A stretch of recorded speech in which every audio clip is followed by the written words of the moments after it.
au Panama aujourd'hui. Nous partons à la découverte de la culture Congo. On la trouve à Portobello, une ville située sur la côte caraïbe du Panama.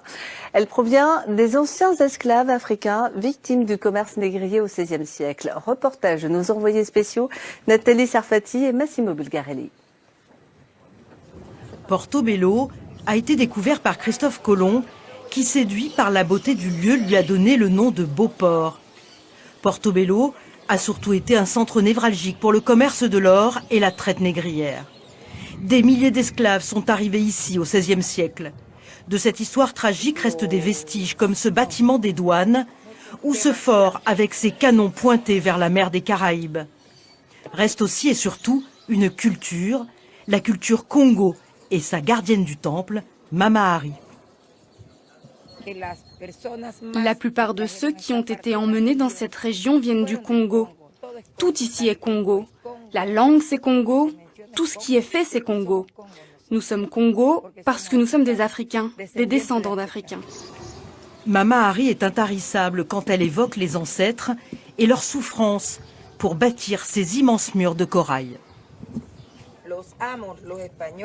Les maîtres espagnols ont obligé les esclaves à s'immerger dans les profondeurs de la mer pour y couper ces coraux. 95% des habitants de Portobello sont d'origine africaine et la culture Congo fait partie intégrante de leur quotidien.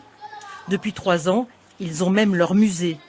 Ici, on apprend comment les esclaves ont lutté pour leur liberté, comment ils ont adapté leurs connaissances traditionnelles à l'environnement local.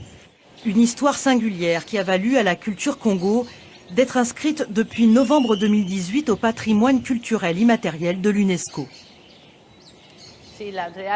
Toute la population est très fière de cette décision parce que c'est la reconnaissance d'une culture, c'est l'histoire de la lutte d'un peuple libéré de l'esclavage, devenu cimarron, qui se souvient de son histoire avec fierté. Nous espérons que davantage de visiteurs viendront, que beaucoup de gens s'intéresseront à l'histoire, à la culture et à la nature de Portobello. La danse est l'une des composantes les plus importantes de la culture Congo. Une danse, mais aussi une forme d'expression pour dénoncer l'esclavage, évoquer les luttes pour la liberté ou encore parodier l'église ou la couronne espagnole.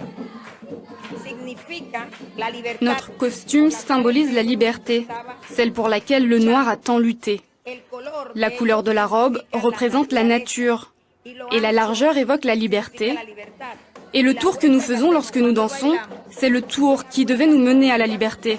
C'est pourquoi cette danse est libre, parce qu'elle nous mène à la liberté. La culture Congo se transmet de génération en génération.